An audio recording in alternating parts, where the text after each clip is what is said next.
It is a beautiful day out here in Manitoba. Finally, the weather has turned. It's gonna be like 17 degrees out today, which is amazing. My brother got back with the Concorde, and now we are gonna start washing that big 865B, and I can finally work in the shop with the door open and see the sunlight. It's beautiful. We are just finishing up the plumbing on the saddle tanks, and then the planter and planter tractor, and that whole project is gonna finally be wrapped up. There's a few little things we got to do to the planter when we pull it outside. There's one line that's kinked and another hydraulic line that we got to fold it out to fix those, and then we're getting some new tires on it, which is awesome, some high flotation ones, but we're making progress. We'll get this big girl all washed up and hook it up to the Concorde.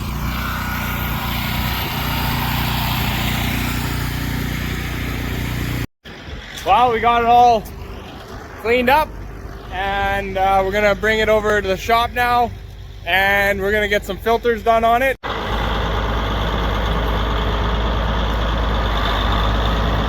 Man, that's a sweet tractor. We are excited to use that thing for seeding.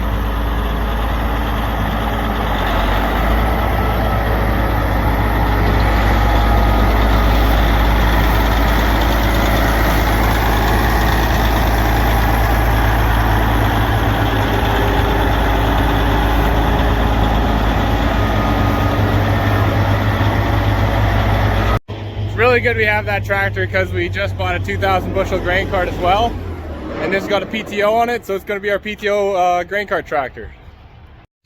Well, since my dad bought a new air seeder and the 865B, the last thing that we need to do, because we finished all the filters, is we have to put the electronics in it that we need for the air seeder. So we'll do that, and then should be done.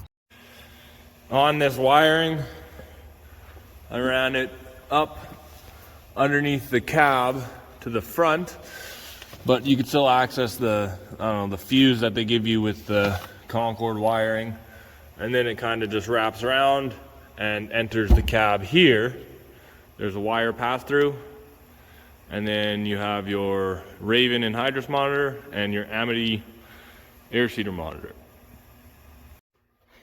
I made a little bracket that this just slides in because it's a Velcro monitor, and I can't stand those.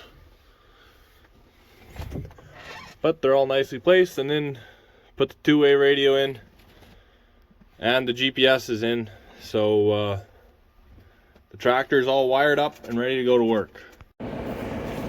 Now that the drill's back, we got to get this set of heavy harrows out. Make sure they're good to go. We got a lot of our land deep tilled this spring, but it's still a little rough and needs to pass with the harrows. So we did some shoveling and should be able to get this out and work on it tomorrow. Getting ready for spring. And there we go, the first one drug out of the snowbank. We're gonna put a lot of acres on that harrow, pre-seeding, just getting all the fields prepped from last year, so we'll have to go through it. I'm sure there's a bunch of tines and stuff we gotta change, but it shouldn't be bad. Now that I got it into the yard here, my brother will take a look at it, see what parts need to be fixed, welded, or replaced. I'll get those parts ordered and get this thing ready to go. We got, I don't know, 3,000 to 4,000 acres to put this over. And we can finally pull the planter out of the shop once and for all. I'm excited. It's been a big project, but should be good this year.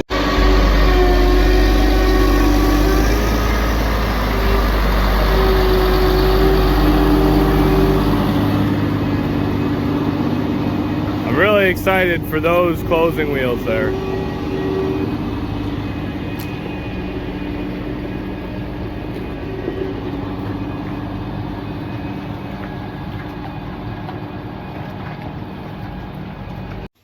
So now it's kind of just doing a bunch of odds and ends and here and there, and just getting a few of the little things just finished up, because there were some things that I had to do on the equipment that I couldn't do inside the shop.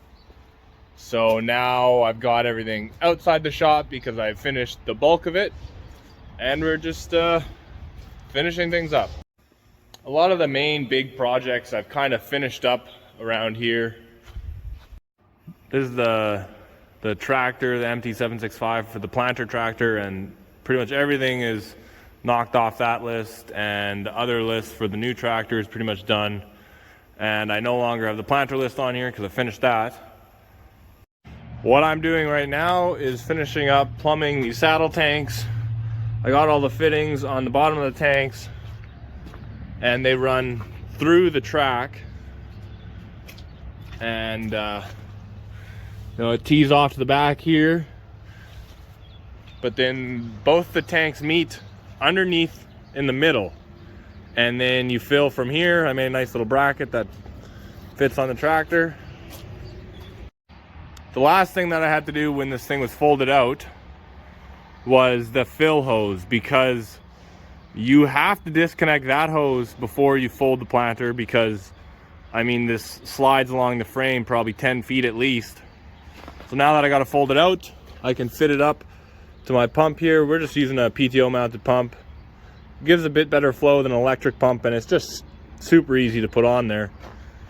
And then we just have a bypass. You open that when filling, and then it skips your pump. And then you close it, and you're good to start planting again. I was doing a bunch of research on plumbing these tanks because I've never done anything like this. Wasn't a whole lot of information out there, but I figured it out, I think, pretty well. What I had heard though is that if you want both the saddle tanks to fill at the exact same time, you know, because you're filling from the 1 point hookup here, and then it tees and splits to each tank. And as long as the lines from one tank to the other going to the tee are the same length, they should fill at the same speed, which I hope is true, because we're gonna fill the saddle tanks first, and then we'll have to close the valves on the tanks, and then we'll then pump into that top tank there. One of the last things on the list for the planter was there was a hydraulic line that was leaking for one of the main cylinders that lifted up and down.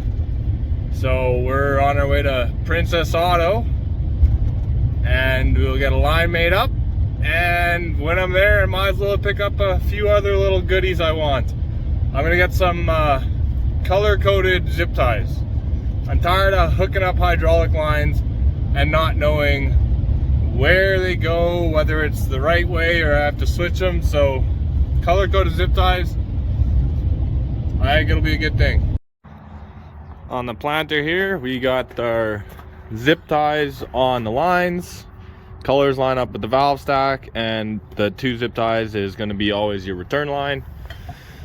Finish plumbing that in. You can see how far back the tank moves, and that's why you have to disconnect it when you fold. And then I just tied up the wiring a bit and hung it with the zip tie, kind of how semis are made. You know, it just hangs a bit nicer, a bit cleaner, won't catch on anything. But now that this is all done, I'm gonna go work on the 865 and the new Amity Concord. All right, well, we got everything hooked up. I had to change the power beyond for the air seeder. Was a different style than what's on the back of this tractor for the case drain on the fan. I had to get a new fitting for that. We got all the hydraulics hooked up how I want them, and I color coordinated them with zip ties. And now I need to start working on the main unit. So we're gonna pull it in front of the shop and get it winged out so we can work on it.